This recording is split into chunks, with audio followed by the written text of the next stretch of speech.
So, imagine for a second that you spend like 3 years carving the most beautiful, lifelike mannequin out of a block of marble. Okay, a mannequin. Right, a marble mannequin. Yeah. And you meticulously shape the face, you dress it in the absolute finest clothes, you put it right in the center of your living room, and, you just admire it every single day. Right. But then one night, your house catches on fire. The smoke is filling the room. The flames are crawling up the walls.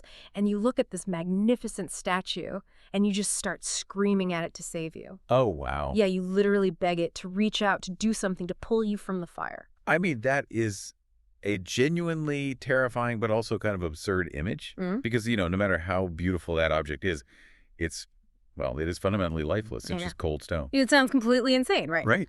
But the historical and theological analysis we are looking at today argues that thousands of years ago, a group of Hebrew prophets looked at the greatest, the most technologically advanced empires on Earth and told them that this was exactly what they were doing. Yeah, they really did. And honestly, looking at the world right now, the endless notifications, the algorithmic feeds, the towering corporate bureaucracies, it is incredibly easy to feel like every system you rely on is just as mechanical and lifeless as that marble statue. Oh, absolutely. It's a very pervasive modern feeling, I think. Yeah, you wake up, you punch the clock, you interact with glowing rectangles all day, and you can really start to feel like just another cog in a very massive, very indifferent machine. Yeah, that sense of profound alienation. Yeah. It's this creeping suspicion that the universe you inhabit is essentially just a closed loop of cause and effect. Like there's nothing behind it. Exactly. Completely devoid of any real beating heart. It just leaves you feeling like a biological accident trapped in a beautifully designed but entirely unfeeling terrarium. Okay, let's unpack this, because our mission for today's deep dive isn't just to do some academic autopsy on ancient vocabulary. We have a massive stack of theological and historical research in front of us today. We really do. And it's all centered around a single, ancient, yet completely revolutionary phrase, which is the living God. Yes. And we are going to explore how this single concept, the actual vitality of the divine, acts as the ultimate antidote to that modern burnout you were just talking about. It's an antidote to secular nihilism and to the feeling of being trapped in a lifeless system. To put it in the terms of the structural analysis we're looking at, this isn't just a traditional religious cliche. The text refers to it as an architectonic theological motif. Architectonic, that's a big word. What does that actually mean? Right. So what that means is it's the foundational blueprint upon which an entire worldview is constructed. Oh. So if you alter this one single concept, the entire building of how you view ethics, trauma, human suffering, and even your personal purpose, it completely collapses or radically changes shape. Okay, that makes sense. And to understand why this concept matters so much to you today, we have to start by traveling back to the ancient Near East. Because to understand the profound weight of this idea of a living God, we have to see what these ancient authors were actually arguing against. Precisely. We need to examine the Hebrew polemic. So in the ancient texts of the Hebrew Bible, the primary phrases utilized were Elohim Khayim and El Kai. Okay, Elohim Khayim and El Kai. Right. Now, the root word Kai means life or living. But according to the historical theology here, this wasn't just a static adjective. Meaning what exactly? Well, it wasn't a descriptive name tag like, calling a building tall or calling a river wide. It was a declaration of active functional reality. Right, so when the Hebrew writers used Elohim Khayim, they were basically picking a fight. Oh, they were absolutely initiating a direct, uncompromising polemic against the reigning pantheons of the surrounding cultures. We're talking about the Canaanites, the Philistines, the Babylonians. The big guys. Exactly. These were the empires that dominated the ancient world, and their religions totally dominated the cultural consciousness. And the prophets didn't just disagree with them respectfully either. They completely roasted them. They really did. Like, the sheer prophetic sarcasm you find in ancient texts like Psalm 135 or Isaiah 37, it is brutal. The prophets openly mocked these pagan idols. Yeah, the imagery used in the text is deliberately stark. Right. They pointed out that these competing gods, the ones supposedly dictating the fates of massive empires, were literally just blocks of wood or stone forged by human hands. The texts point out that these statues have mouths, yet they cannot speak a single syllable of wisdom or warning. Wow. They have eyes carved into their faces, but they are completely blind to the suffering of their worshippers. Yeah, they have ears, but they hear absolutely none of the prayers directed at them. And I think most devastatingly, the texts state they lack any breath at all in their mouths. They're essentially dead weight. Which goes right back to that mannequin analogy we started with. According to the text of Psalm 50, idolatry isn't just a primitive mistake, you know? It is humanity actively remaking the divine in their own deformed and degraded image. Right. It's humanity taking the boundless, terrifying reality of the cosmos and trying to whittle it down into a controllable, silent piece of wood that won't make any actual moral demands on them. What's really fascinating here is how the Hebrew text starkly juxtaposes those breathless, silent mannequins with Yahweh's relentless, almost aggressive historical action. Okay, aggressive in what way? Well, the theological argument is that the God of the Hebrew text doesn't just sit statically in a temple receiving incense. He actively, physically intervenes in the timeline of human history. Right, the texts are full of these massive interventions, like he parts the waters of the Jordan River in the book of Joshua chapter 3, allowing an entire nation to cross on dry ground. Or he physically shuts the mouths of starved lions to save the prophet Daniel from execution in Daniel chapter 6. He alters the very course of human events, moving these empires around like chess pieces. And the analysis points out that this authenticity, the stark difference from the idols, is established through a specific Hebrew word, which is emet. Emet. Okay, let's break that down for the listener. Emet translates to truth, but in a very grounded ontological sense. Ontological meaning like the nature of being. Exactly. It indicates that God is genuine. He is firm, reliable, and completely unfabricated. He is not a projection of human psychology or just a personification of natural weather patterns. He is the underlying bedrock of reality itself. And to really flesh out how this interacting God operates, the texts use these highly nuanced Hebrew compound names. It's not just one broad stroke of, God is big. Right. It is a highly specific, multifaceted interaction. For instance, the text brings up the term El Gibber. Yes, El Gibber, which translates to the mighty or heroic God. This is the aspect of the divine that demonstrates unmatched, overwhelming power in the cosmos. Like a warrior. Exactly. You see this in texts like Isaiah 10, where God is depicted as a warrior intervening to crush oppressive geopolitical empires. It is a terrifying, muscular manifestation of justice. But then right next to that, you have El Day, and this is the God of knowledge, found in 1 Samuel 2. Yes. This points to an omniscient awareness. It argues that there is not a single hidden human motive, not a single whispered conversation behind closed doors that escapes the notice of this living God. He possesses exhaustive knowledge of every single variable in the universe. Which naturally leads to one of the most profoundly intimate compounds, which is El Roi, the God of seeing. Oh, this one really stands out in the material. Let's look at the context of El Roi. The text points to Genesis 16. Right, the story of Hagar. Yeah, you have this woman, Hagar. She is a servant, she's pregnant, she has been severely mistreated by her enslavers, and she has literally fled into a lethal desert. She's in a desperate situation. Extremely desperate. She is completely isolated, considered entirely disposable by the society of her day. She is essentially waiting to die out there. And it is there, in the middle of nowhere, that she encounters El Roi. The theological claim being made in that narrative is staggering, honestly. It argues that this living God, the El Gibber, who moves galaxies and crushes empires, Right. is simultaneously and intimately aware of the singular individual affliction of a disposable outcast. He doesn't just see humanity as this massive demographic blob, He sees the specific agonizing details of individual suffering. He literally stops the universe to address Hagar. Wow. And then on the flip side of that intense, comforting intimacy, you have Elkanah, the jealous God found in Exodus 20. And I think we need to clarify this because when we hear jealous today, we think of like a toxic, insecure teenager checking their partner's text messages. Right, yeah. But that is not what this means in the text. Not at all. In this theological framework, Elkanah demands exclusive covenantal fidelity. It is the jealousy of a devoted spouse who absolutely refuses to share their partner with an abuser. That makes a lot more sense. It is an intense, protective, burning exclusivity. Because this God is fundamentally alive, he demands a living, dynamic, exclusive interaction from his people.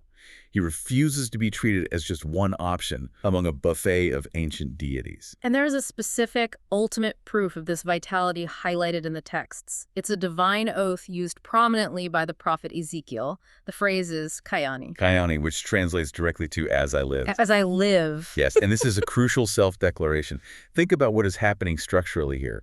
When a human takes an oath, They swear by something greater than themselves, right? Yeah, they swear on a sacred text or on their honor or on the lives of their children. Exactly. Ah. But when the ultimate reality takes an oath, there is nothing higher to swear by. So God swears by his own unceasing vitality. As I live. It proves that within this framework, God's existence isn't a theory. It isn't a conclusion reached by philosophers sitting in a room doing natural theology or deductive reasoning. His existence is based entirely on his own self-attesting vitality. Exactly. And because he possesses this relentless vitality, his interactions with humanity are startlingly visceral. This isn't abstract philosophy. This is gritty, bleeding human reality. Which brings us to the book of Hosea. If anyone listening thinks ancient theology is just dry, dusty rules, this text shatters that completely. It really does. The prophet Hosea is commanded by this living God to enter into an agonizing marriage with a perpetually unfaithful woman named Gomer. And the theological analysis explains that this entire painful human drama is a living historical metaphor for God's relationship with the disloyal, idolatrous nation of Israel. It is a staggering metaphor. It argues that God does not merely experience a mild disappointment when humanity turns to dead idols. He experiences the visceral, agonizing betrayal of a spurned lover. And because of the nation's relentless rebellion and spiritual adultery, God initially commands Hosea to name his child Lo-Ami. Lo-Ami, meaning not my people. Yes, it is a terrifying declaration of severe covenantal judgment. It's the formal severing of the relationship. It is the living God saying, you want to live in a mechanical universe governed by dead blocks of wood? Fine, I will step back and let you experience the absolute void of my absence. You are no longer my people. But then, right when the judgment seems absolute and final, there is a massive tectonic pivot in the text. There is. God declares an eschatological reversal. He says that in the very place where the devastating words were spoken to them, you are not my people, it will instead be said to them, you are the sons of the living God, Bani El-Kai. That pivot is the exegetical fulcrum of the entire Hebrew text. It transforms estranged, judged, ruined rebels back into a living family. It argues that the ultimate desire of the living God is not punitive destruction, but redemptive adoption. And what's fascinating here is how the biblical authors connect this ancient Hebrew drama to the later New Testament narratives. Right. They rely on what scholars call a typological hermeneutic. Okay, typological hermeneutic. That is a very heavy academic phrase. Let's translate that for everyone listening. How does that actually work? Okay, so think of it like reading history not as a flat, straight line of random events, but as a three-dimensional spiral. A spiral, okay. As the timeline moves forward, themes loop back around, but at a higher, more significant level. A type in the Old Testament is a historical person, event, or institution that prefigures or foreshadows a greater reality, which is called the antitype in the future. Wait, let me make sure I'm tracking with this. It's like a composer weaving a subtle musical motif into the first act of a symphony, and you hear it and think, oh, that's a nice little melody. But then, in the grand finale, that exact same melody comes back with the full orchestra, the choir, the cannons going off, and you realize the entire symphony was building to that one specific moment. That is a perfect analogy. The historical analysis points to how the gospel writer Matthew utilizes this. Matthew takes a verse from Hosea 11.1, "Out of Egypt I called my son." Okay.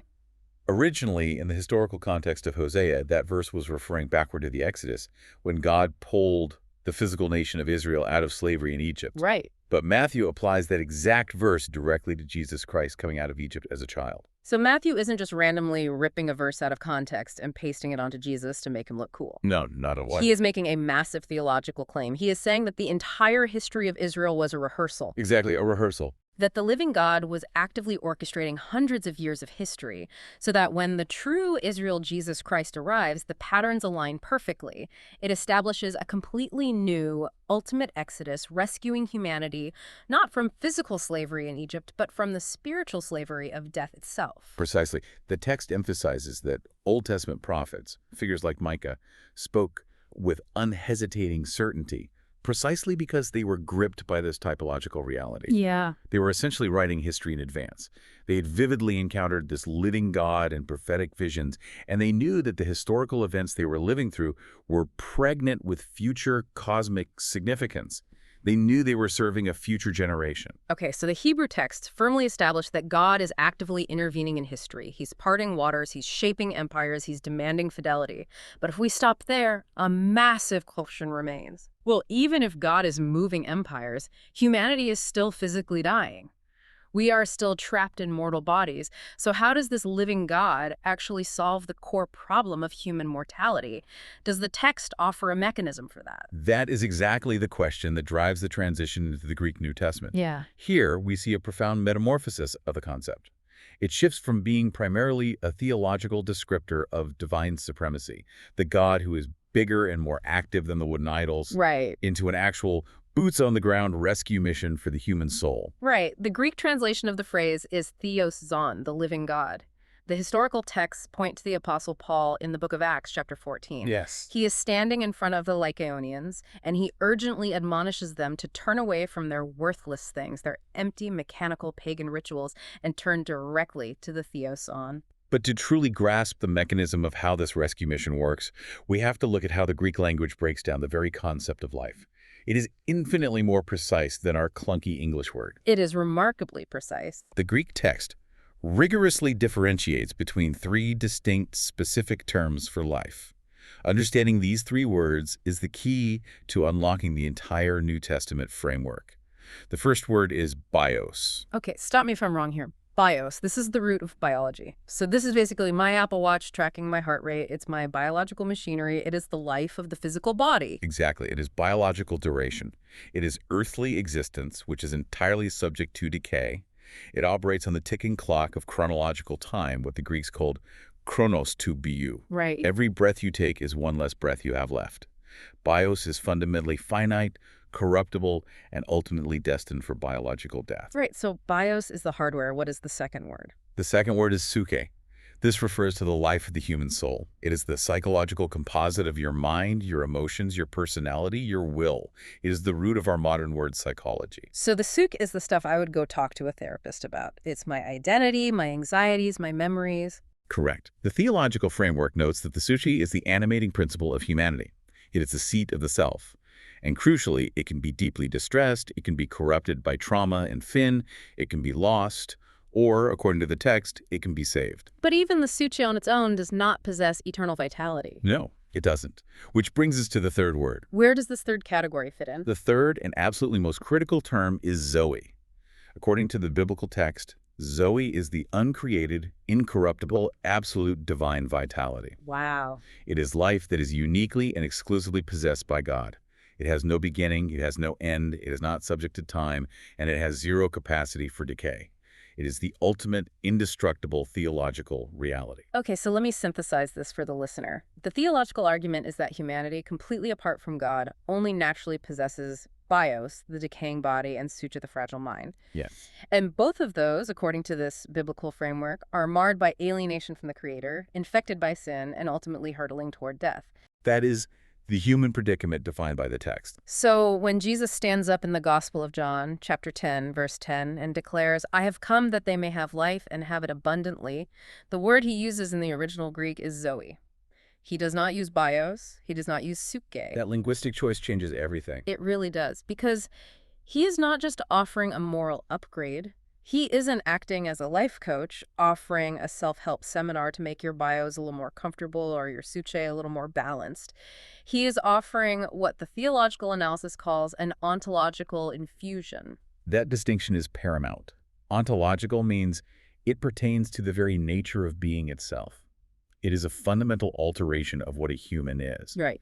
The texts offer a striking homiletical analogy here to help visualize this. Getting infused with divine Zoe is not like giving a sick man a new diet. Right. It's bigger than that. It is a metaphysical change as radical and impossible as taking a carved stone statue.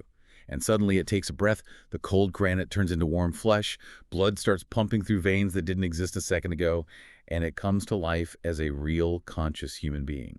It is the creation of an entirely new category of existence. And the biblical metaphors the authors use to describe this infusion are actually quite shocking to modern ears. They are very intense. Yeah, like in 1 Peter 1.23, the Apostle Peter uses a profound biological, almost graphic analogy. He writes that believers are begotten again, they are reborn, Yeah. but not by corruptible human biology. The text says they are reborn by the imperishable divine seed of God. Yes. And the Greek word used there for seed can literally be translated as sperm. It is the word of the living God.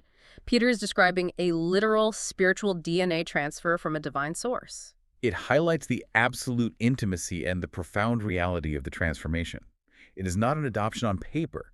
It is a genetic spiritual rebirth. We see a similar, deeply resonant contrast in the Gospel of John, chapter 4, during the narrative of the Samaritan woman at the well. Yes, Jesus is sitting by a literal physical well of water, and he offers this marginalized woman living water. And the theological analysis contrasts this living water representing Zoe with the worldly wells humanity constantly drinks from. Right. These worldly wells represent anything we use to try and sustain our suture wealth, fame, human approval, romantic relationships, career success. The text argues that humanity continually drinks from these wells, seeking ultimate satisfaction, only to inevitably, unavoidably grow thirsty again. Because you can't satisfy an eternal thirst with temporary bios-level water. This completely echoes the visceral cry in Psalm 42. My soul thirsts for God, for the living God. Exactly. The underlying argument is that human beings were explicitly designed with a thirst that only this uncreated infinite Zoe can actually quench. Anything else is just drinking salt water. And the Apostle Paul drives this exact point home regarding how humans relate to morality and law in 2 Corinthians 3:3. He sets up a brilliant contrast between the Old Covenant law, the Ten Commandments carved on stone, and the New Covenant reality. He describes the old law as cold, dead, carbon-based ink. The Greek word he uses is melon. Melon, yes. It's static. It's a list of external rules telling you what to do, but giving you zero internal power to actually do it. Exactly. It is external to the human soul. Yeah. But Paul says the Corinthian believers are not a text written with dead melon. He says they are a letter from Christ, inscribed not with ink, but by the dynamic living spirit, the theozon, the living God. Wow. He says this spirit is actively rewriting the fleshy tablets of human hearts. The ethical code is no longer an external rule book you have to mechanically obey. It becomes an internal, living engine of Zoe driving your desires. Wait, let me wrap my head around this. If God possesses this ultimate, uncreated, infinite Zoe, and he is the source of all life, we have to ask a massive philosophical question. What does that mean for his relationship to the cosmos? Does he actually need us? Oh, that's the big question. Did he create the universe because he was lonely in the dark and he needed someone to love him back? That question brings us to the highest, most dizzying peaks of systematic theology. Specifically, we have to examine the classical Christian doctrines of aseity and simplicity. Okay, let's start with aseity. The theological research defines this from the Latin phrase ase, which literally means from himself. Right. It means God is completely, utterly independent. He is the eternal, unoriginated fountain of life. He is completely satisfied, completely joyful within his own triune being. Yes, he lacks nothing. He does not need the physical universe to exist. He does not need human worship to boost his ego. He doesn't need us to provide him with vitality, purpose, or happiness. Which is deeply, intrinsically tied to the doctrine of divine simplicity. This was heavily articulated by theologians like Herman Bavinck. Now, simplicity does not mean God is simple-minded or easy to understand. In theological terms, simplicity means God is entirely free from composition. He is not made up of parts. Okay, I'm going to need you to break that down for me because my brain immediately rejects that. It's definitely counterintuitive. Everything I know in the universe is made of parts. A car is made of an engine and wheels. I am made of organs and bones. Even my personality is a mix of different traits. How does a conscious being function without composite parts? It is a staggering concept that bends the human mind. Think of it this way. When we talk about human attributes, we say a person has love, or a person possesses justice, or a person exhibits power. Right. We treat these attributes like slices of a pie that make up the whole person. Sometimes you are 80% loving and 20% angry. You are a composite of shifting emotions and traits. Right. If I love my kid, love is an emotional state that my brain produces in that specific moment. Exactly. But Bavinck's premise regarding divine simplicity is that God does not merely possess justice or have love or contain life. He is his attributes. He is his attributes. He does not produce love. He is the very essence of love itself. He's entirely identical with his attributes. Every attribute is just a different angle of looking at his undivided infinite essence. There is no percentage breakdown in God. He is 100% love, 100% justice, 100% life, eternally and simultaneously. Okay, so if he doesn't have parts and he doesn't lack anything, um, the theological analysis says this has a radical implication for the idea of creation ex nihilo, Yes. the doctrine that God created the universe out of absolutely nothing. It changes the entire foundation of human worth. Yes, because if God was lonely, or if he had some sort of deficiency of love that he needed to fill, then creating humanity wasn't a gift, it was an act of desperation. Exactly. We would just be a tool. We would just be his cosmic coping mechanism. But if aseity is true, if he is perfectly fulfilled within himself, then creating the universe and creating humanity was an act of pure, unadulterated, unnecessary grace. He didn't create us to mitigate his own isolation. He created us out of the overflowing, superabundant fullness of his love. We are a sheer artistic gift. That is a beautiful synthesis. And the texts point out that this immense vitality is intrinsically Trinitarian. The analysis cites modern theological heavyweights like Isaac Dorner, Karl Barth, Wolfhart Pannenberg, and Robert W. Jensen. Okay. They argue that the immanent Trinity, the eternal relationship between the Father, the Son, and the Holy Spirit, is characterized by dynamic, eternal relatedness. Meaning God isn't just sitting in a dark room by himself for eternity. The essence of God is an eternal relationship. Precisely. Because God is inherently relational in his very nature, it means he can relate dynamically to human history without compromising his divine immutability or changing his essence. He isn't a solitary, monolithic, unfeeling block of stone in the sky.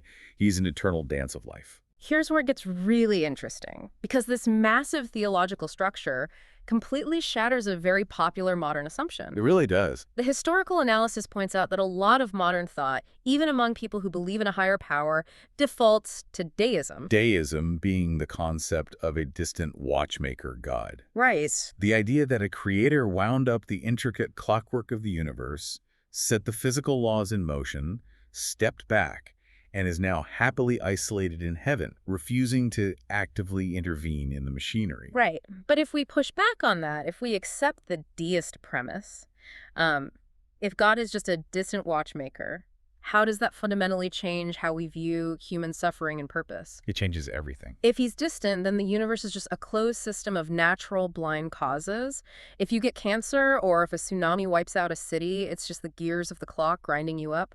There is no ultimate redemption, and spirituality just evolves into vague moral philosophy to help you cope with the grinding gears. That is the crux of the issue, and it is a terrifying reality to face. The Dutch theologian and statesman Abraham Kuyper addressed this profound divide in his famous 1898 Stone Lectures at Princeton. He described what he called a spiritual antithesis. An antithesis between what? Between the Christian worldview, which is entirely grounded in this active, intervening, triune living God, and all non-Christian systems of thought that rely on a closed universe. Okay. Kuyper argued that these aren't just slightly different perspectives that can eventually be harmonized. They are entirely different, hostile starting points battling over the entire domain of human life. They operate on fundamentally incompatible views of reality. And the text contrasts this living God not just with deism, but with pantheism and naturalism as well. And it brings up this fascinating orthodox theological concept called uncreated energies, which is described as a form of Christian panentheism. Not pantheism, but panentheism. That distinction is vital. Pantheism argues that the physical universe is God. The tree is God, the rock is God, you are God. Right, which means if the universe burns up, God burns up. Exactly. But Christian panentheism, via the doctrine of uncreated energies, argues something radically different. The best way to visualize this is to think of the sun and sunlight. Okay, I'm tracking with you. The mass of the sun itself, the burning core, represents God's transcendent essence. It is millions of miles away, completely untouchable, uncontainable, and beyond our comprehension. If you try to touch the essence of the sun, you are obliterated. Right. However, the rays of heat and light radiating from the sun represent God's uncreated energies. Those rays travel across the vacuum of space, they penetrate the Earth's atmosphere, they hit your skin, and they actively warm you. They cause the plants to grow. So God's essence remains completely distinct from creation, but his uncreated energies penetrate and sustain every single atom in the universe moment by moment. Precisely. As the Apostle Paul writes in Colossians 1, in him all things hold together. The universe isn't running on its own battery power. It is actively sustained by the continuous energetic thought of the living God. He is intimately involved in the atomic structure of reality, without becoming the atoms himself. That is a phenomenal explanation, and the historical analysis takes care to contrast this act of Yahweh with other concepts of ultimacy in world religions. The texts note that concepts like the Hindu Brahman, the Chinese Shangti, or the Japanese Kami share vague transcendent similarities with the divine, but they are fundamentally, ultimately impersonal forces. Yeah, they also point out that Taoist concepts often view the universe as strictly cyclical, an endless wheel of nature that eventually returns to a formless void. Whereas the theology of the living God operates on a vector, it drives history forward toward a specific eschatological consummation. The universe is going somewhere. Yes. The theological texts call it an endless advance to novelty. God is deeply personal, he aggressively intervenes, and he is, as one of the sources explicitly states, powerful, active, saving, compassionate, and dangerous. And the ultimate destination of this historical linear drive is highlighted in the New Testament book of Hebrews, chapter 12. The text describes Mount Zion and the city of the living God. What does that city represent in this framework? Theologically, the concept of this heavenly city represents absolute, unshakable security. It represents perfect orderliness, the complete meeting of all human needs, and unbroken, intimate fellowship with the Creator. Wow. It is the ultimate relocation of the believer's citizenship. It is the final escape from the dying, decaying domain of bios and entering fully into the eternal, incorruptible security of Zoe. Okay, so we've established this incredibly vast, active, and robust theological framework. We have uncreated energies, we have infinite Zoe, we have a God who parts seas and orchestrates history. Right. But what happens when a society, particularly an advanced modern society, decides to entirely abandon this framework? That question takes us directly into the 19th century cultural diagnosis provided by the philosopher Friedrich Nietzsche. He is the one who famously and controversially proclaimed the death of God. And we need to be very clear here, because people misunderstand this quote all the time. The analysis points out that Nietzsche was not making an arrogant statement of literal deicide. No, not at all. He wasn't saying humanity literally murdered a being in the sky. He was diagnosing a profound seismic cultural shift in the West. Yes, Nietzsche, despite being an atheist, was actually terrified by what he saw happening. He recognized that Enlightenment rationalism, the scientific revolution, and secular philosophy had effectively stripped Western society of its foundational belief in a transcendent creator. The structural load-bearing pillar had been removed. And he predicted that this removal would not lead to a secular utopia of pure reason, but to a catastrophic collapse. Exactly. A catastrophic loss of objective moral value, cosmic meaning, and human purpose. He knew that if you erase the living God, you don't just lose going to church on Sunday. You lose the objective foundation for why murder is wrong or why human life has inherent dignity. And that predicted crisis really metastasized and came to a cultural head in the 1960s with the radical theological movement. The historical analysis points to a highly influential moment in media, the famous April 1966 cover of Time magazine. It was completely black with bold red text that bluntly asked, "Is God dead?" When society collectively loses the living God, the text argues, the inevitable result is deep, pervasive nihilism. The universe is stripped of any inherent meaning. We are just meat moving on a rock spinning in a cold void. It was a very bleak picture. Human values become completely arbitrary, just biological survival instincts dressed up as ethics. And faith is dismissed as just a psychological crutch or an exploitable lie used by the powerful. The disorientation of that worldview is staggering. Imagine trying to build a massive, multi-story house on the surface of the violently churning ocean without any concrete pylons anchoring it to the bedrock below. You can't do it. You can build the most beautiful house in the world, but the moment a wave comes, it is destroyed because it is unmoored. That is what human meaning and morality look like without the objective, unchanging anchor of the living God, according to this theological framework. It is a state of perpetual existential vertigo. The texts mention modern philosophers like Sean Dorrance Kelly and Hubert Dreyfus, who have recognized this terrifying disenchantment of the modern world. And they have attempted to fix it by advocating for a return to something called Homeric poiesis. Right, poiesis. That's a Greek term meaning to make or create. Yes. The idea is that humans can actively craft meaning into everyday objects and communal rituals. Yeah. We can basically invent our own sacredness. If we all agree that a certain ritual or object is meaningful, then it becomes meaningful for us. Exactly. It is a noble attempt to reconstruct meaning. But the rigorous theological critique presented in the analysis is that this falls woefully, tragically short. Why does it fail? Because human subjectivity cannot provide an objective grounding for reality.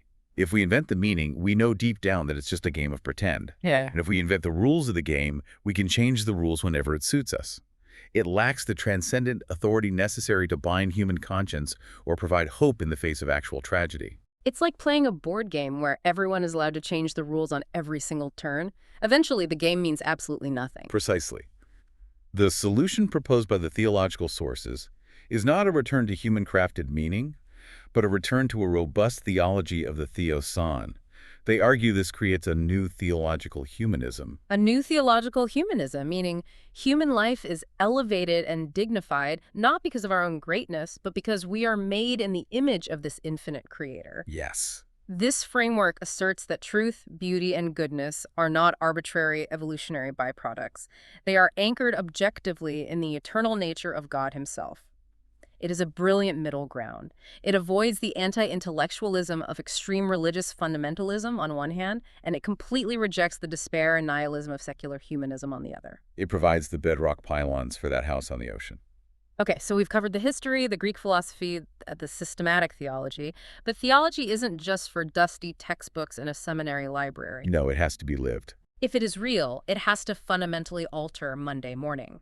If God is actively alive, possessing this uncreated Zoe and rewriting human hearts, how do we actually talk to him? How do we make incredibly complex ethical decisions at our jobs? The analysis pivots here to the gritty, practical realities of a living faith. And this is where the theoretical becomes intensely personal. The text quote the prominent theologian Paul Tillich, who made a vital observation regarding what faith actually is. What did he say? He argued that faith is not merely a static intellectual assent to a list of historical facts. Believing that Jesus existed is not the same as faith. Tillich called true faith a trembling moment when the human soul actually, experientially encounters a divine presence. This brings us to a huge distinction between a living relationship and mere institutional religion. The historical preacher Martin Lloyd-Jones articulated this beautifully regarding the concept of prayer.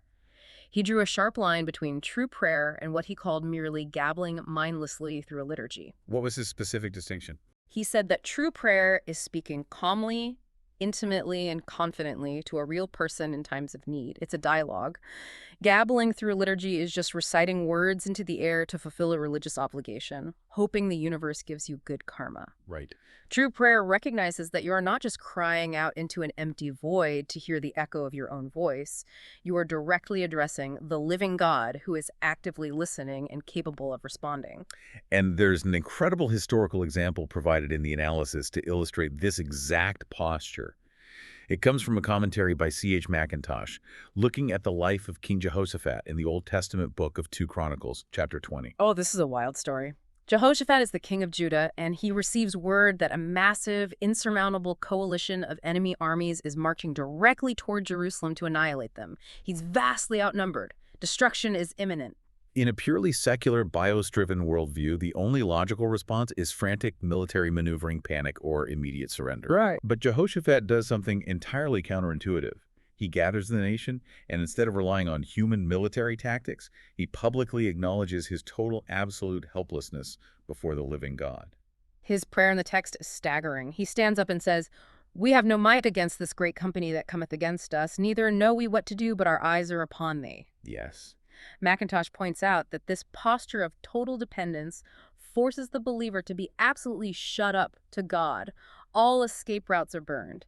The only way out is vertical intervention. And the climax of that narrative is a masterpiece of applied theology. Before the battle is even won, before a single sword is drawn, Jehoshaphat appoints singers to march out in front of the army, praising God. Wow, singers before soldiers. Exactly. He uses praise not as a reactionary celebration, but as a proactive spiritual weapon. And the text states that this act of faith triggers direct divine intervention, and the enemy armies turn on each other. That total reliance on the wisdom and action of a living God is deeply tied to how this entire theological framework approaches modern Christian ethics. Because the analysis stresses, emphatically, that biblical ethics are not about rigid adherence to an archaic 2,000-year-old list of rules. It is about the dynamic pursuit of Christian wisdom. Believers are expected to engage their minds critically with the modern world. Which is absolutely necessary because modern humanity is facing ethical dilemmas that the ancient biblical authors couldn't have possibly conceptualized. Exactly. Think about the complexity of modern medicine and society. The Apostle Paul never wrote a letter addressing the ethics of in vitro fertilization. Right. Moses didn't carve commandments about human cloning or embryonic stem cell research or how to navigate the intricate, tragically complex legal realities of modern domestic abuse. You can't just flip to the index of a Bible and find a simplistic proof text that says, "Thou shalt not clone." So how does the framework suggest a believer navigate these unprecedented waters? The source is, quote, a modern ethicist, Russell Moore, who introduces a brilliant concept called the hermeneutical spiral. The hermeneutical spiral. That is a fascinating phrase. Yeah. What is the mechanism behind that? It means that instead of treating the biblical text as a static, exhaustive rulebook covering every possible future scenario, the believer must immerse themselves deeply in the overarching character, the redemptive narrative, and the mind of the living God. You read the text to understand how God thinks, what he values, what he protects, and what he hates. You internalize the wisdom. You internalize his wisdom, and then you spiral out into the real world, applying that divine wisdom to navigate tomorrow's unforeseen moral dilemmas. It is the difference between learning to paint by numbers versus studying under a master painter until you understand color theory and composition so deeply that you can paint an entirely original masterpiece in their style. I love that. I look at it like this. Proof texting, just looking for a specific verse to solve a modern problem, is essentially like trying to use a folded paper map from 1950 to navigate modern rush hour traffic in Los Angeles. It just wouldn't work. The roads have completely changed, new highways have been built, entire neighborhoods have moved. A paper map is static and frustrating. But the hermeneutical spiral is like having a living GPS in your car that is constantly connected to the mind of the creator, adapting, calculating, and guiding you in real time based on an intimate, comprehensive understanding of the final destination. That is a highly functional analogy. And this living GPS is desperately needed when we move from theoretical bioethics into the messy, agonizing realm of relational ethics in the real world. The historical analysis specifically mentions Christian social workers, pastors, and counselors who have to deal with incredibly dark, tangled situations. Right. What do you do when a deeply respected minister is caught committing abuse? Or when a mother of 3 comes into a church office facing severe domestic violence, but she has been taught her whole life that divorce is a sin? In those agonizing, highly volatile situations, the theological framework argues that leaders and caregivers must integrate their clinical knowledge of trauma and psychology with this robust theological worldview. They have to use both. Yes, every single decision, every piece of counsel given must be weighed against the character of God, always asking a central question: does this action advance the ultimate redemptive impact of the kingdom? It's about acting as visible, protective conduits of God's redemptive care in a broken world, rather than just protecting an institution's reputation. So we've looked extensively at personal ethics, individual faith, and the internal life of the believer. But what about when the community gathers together corporately? Or, perhaps more pressingly, what happens when an individual's souche, their soul, is fundamentally shattered by trauma? This leads the analysis directly into the realm of liturgy and pastoral care. Let's start with the community gathering. The corporate gathering of the church is not viewed in this framework as just a social club or a weekly lecture series. It is viewed as the primary, energized arena for interacting with the living God. The historical texts cite an ancient theological maxim, lex orandi, lex credendi, which translates from the Latin as, the law of prayer is the law of faith. What does that actually mean in practice? It means that how a church worships, the actual words they say, the songs they sing, the reverence they display, directly reflects and shapes their fundamental belief in the vitality of God. Okay. If a liturgy is dead, casual, and purely human-centered, it teaches the congregation that God is dead, casual, and a product of human invention. If the liturgy is transcendent and filled with awe, it forms a congregation that expects to encounter the theozon. And this is where the historical understanding of the sacraments comes into sharp focus: baptism, confirmation, the Eucharist, or communion. The theological analysis emphasizes that historically, these were never viewed as merely symbolic memorials. No, they weren't. They aren't just pantomiming a 2,000-year-old dinner to jog your memory. No, they're viewed as deeply participatory encounters with a present, active deity. The believer, through the physical elements, is brought into direct spiritual contact with the uncreated energies of the Holy Trinity. The Catholic theologian Father John Hardon is quoted in the analysis articulating a very bold claim. He states that the very purpose of the liturgy is to facilitate literal miracles of spiritual transformation within the congregation. Yes. But he notes that this miraculous operation is contingent upon the minister acting in persona Christi. In persona Christi, meaning in the person of Christ. This signifies that when the minister is functioning rightly within the liturgy, it is not the human being named John or Peter performing the sacrament. Right, it's bigger than them. The living Christ is actively operating through the minister to shepherd, feed, and sanctify the flock. The human minister is just the glove. Christ is the hand moving inside it. That concept of active shepherding flows directly into a beautiful historical practice known as cura animarum. In Latin, this translates to the cure of souls. In the German Lutheran tradition, it's called Seelsorge. Yes. The analysis breaks down the Latin word anima, which is the direct translation of the Greek psyche, or the Hebrew nephesh, the holistic, internal soul of a person. The fundamental radical premise of cura animarum is that truly healing a broken soul requires far more than just symptom management. It requires confronting that shattered soul with the blazing reality of the living God.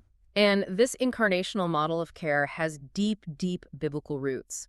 The text traces it all the way back to the Old Testament era of the Judges. When the Israelites were being brutally oppressed and enslaved, the texts say God was actively moved to pity by the groaning of the oppressed, and he raised up human deliverers to rescue them. And this model finds its absolute ultimate expression in the New Testament with Jesus Christ. The analysis points to Luke chapter 4, where Jesus publicly identifies himself with human suffering. He doesn't offer abstract philosophy to the hurting. Right. He physically touches the leper. He liberates the poor. He actively dismantles the forces of darkness oppressing the human psyche. So if someone is listening to this and thinking, okay, but I go to a secular therapist every Thursday, how does this ancient cura animarum compare to modern pastoral counseling or secular psychotherapy? The analysis provides a profound contrast here, referencing the work of Christian psychologist David Powlison. Powlison makes a highly critical observation of the modern psychological landscape. He notes that modern secular psychology almost exclusively views human struggles in a completely closed vacuum. Meaning they leave God entirely out of the equation? Precisely. Secular therapy inherently relies on humanism. The goal is to help the client find internal resilience, reframe their thoughts, and achieve behavioral symptom reduction. If you have panic attacks, the goal is to stop the panic attacks. But Powlison argues that God is not an optional add-on to the human psyche. He argues that God is actually the fundamental psychological environment of humanity. Yes. Every single movement of the human psyche, every fear, every desire, every trauma is enacted vis-a-vis the living God, whether the person realizes it or not. We are always reacting to him. That is a profound foundational distinction. Secular therapy fundamentally relies on closed system naturalism. The goal is making the bios and the sushi more comfortable and functional within a dying world. But biblical counseling, as developed by modern figures cited in the text like Wayne Mack and John MacArthur, operates on a completely different paradigm. How so? It relies entirely on the Holy Spirit as the primary active agent of psychological change. Right. The counselor's just the facilitator. The Holy Spirit works through the biblical word to bring about deep repentance, reconciliation, and that ultimate infusion of Zoe we discussed earlier.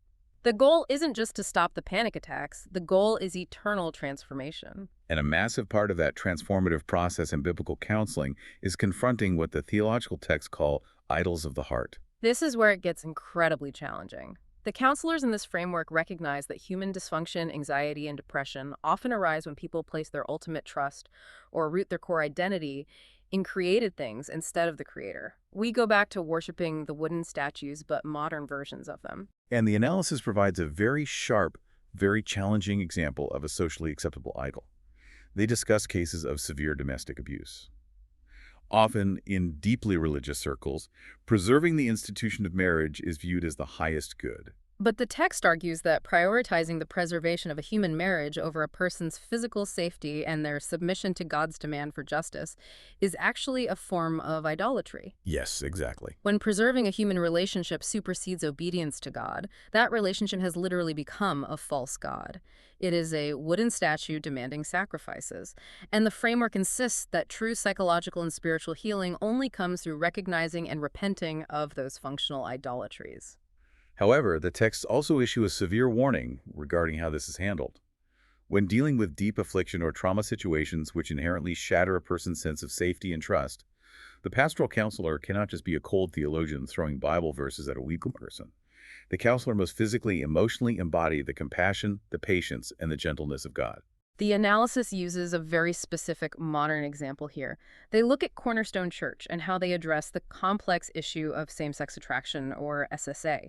The theological framework views such struggles as a distortion of God's original design for human sexuality. However, the mandate accompanying that theology is that the local church must serve as an incredibly welcoming, safe haven of hope and redemption. The church is required to extend the transformative power of the gospel without ever projecting a hostile, pharisaical, or unwelcoming persona to those who are struggling. The theology of truth must be perfectly married to the theology of radical grace. So, what does this all mean for the person actually walking into that counseling room? Let's say someone is drowning in anxiety. They go to a pastoral counselor expecting a quick psychological band-aid, maybe a few breathing exercises, and a little validation to make their suchi feel a bit more comfortable so they can get back to work on Monday. But instead, they sit down and they are met with a process that demands deep spiritual surrender, an examination of their core idols, and a direct, terrifying confrontation with the absolute reality of the living God. That has to be incredibly jarring. It requires a massive paradigm-shifting recalibration of human expectations. The counselor has to gently, patiently guide the afflicted person to view their suffering through a completely different lens, an eternal lens. The historical analysis brings in the perspectives of early church fathers here, specifically Gregory of Nyssa and John Chrysostom. How did they view human suffering? They taught a profoundly comforting yet challenging truth. They argue that human suffering is not just arbitrary, chaotic pain inflicted by a blind universe. While God does not author evil, human suffering unfolds within a universe completely governed by a sovereign, loving God. Okay. And because he is the living God, he possesses the unsearchable power to bring profound, eternal meaning, purification, and redemptive purpose out of even the deepest, most senseless human tragedies. The pain is never wasted. Which brings us to the final, most public mechanism of the church discussed in the analysis: homiletics, or the art of preaching. If private, one-on-one counseling is the quiet, surgical cure of the soul, the theological text suggests that public preaching is the megaphone of the living God to the masses. Indeed. But the sources are absolutely adamant that true homiletics cannot ever be reduced to mere data transfer. A sermon is not a theological TED Talk. Yeah. It is not just giving people moralistic advice on how to be a slightly better citizen. It must facilitate a genuine supernatural transformative encounter with the divine. To explain how this actually works, the text references a philosophical concept developed by Hans-Georg Gadamer called the fusion of horizons. Now that's a very dense academic phrase. It is. How do the sources apply Gadamer's philosophical idea to the act of a pastor standing behind a pulpit? In this context, the fusion of horizons means the preacher has a massive dual responsibility. They first have to do the hard, rigorous hermeneutical work of understanding the ancient horizon. What did the text mean 2,000 years ago to the original audience? Right. But they can't leave it there. They have to free that ancient text from its past historical context, bring it forward into the present, and fuse it violently with the horizon of the contemporary world sitting in the pews. The ultimate goal of this fusion is to allow the living Jesus' redemptive work and spiritual presence to be revealed dynamically, actively in the room today. It makes the ancient text a live wire. Exactly. And the analysis states that a truly effective sermon must be unified. It can't be a scattershot of 30 different ideas. It has to drive home a single piercing point of good news that penetrates the entire human experience. Yes. And because God created humanity as complex, holistic beings, the preaching has to intentionally hit 3 specific targets within the listener: the mind, the heart, and the will. Yes, the 3 domains of the suche. First, the mind requires rigorous, logical, biblical exegesis. It requires intellectual defense against the secularism and nihilism we discussed earlier. The preacher must respect the intelligence of the congregation. Exactly. Second, the heart must be emotionally stirred. It isn't enough to just agree with the facts. The affections must be captivated by the breathtaking beauty of God's aseity, his unfathomable grace, and his relentless love. And finally, the will must be called to a decisive, active response. A sermon that ends without demanding a verdict is a failure.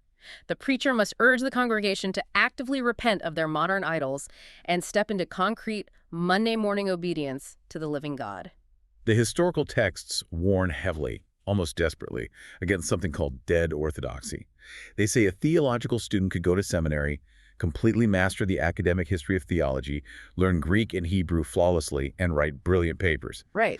But if that student stands in a pulpit and fails to connect the congregation to the vibrant, burning reality of God, they have entirely failed their mandate. The analysis references Kenrick Glennon's seminary as an example of this awareness, noting that they explicitly teach that the theological classroom itself must be a place of spiritual communion, not just a laboratory for dissecting ancient texts. That's a crucial distinction. I think of it like this.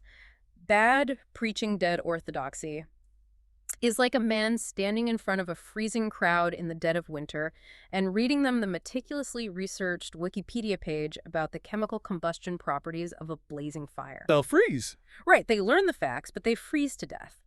Good preaching, empowered by the Spirit, is the preacher actually pulling the listener by the collar and shoving them into the radiant warmth of the flames so they can feel the heat for themselves. That is a highly accurate, visceral reflection of the entire theological premise we've been studying today.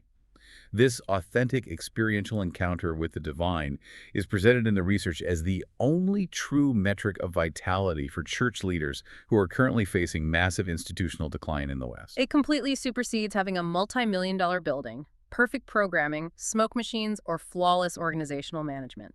If the living God is not in the room, the institution is just a beautifully decorated corpse. Wow. We have covered an absolutely immense amount of conceptual and historical ground today. We really have.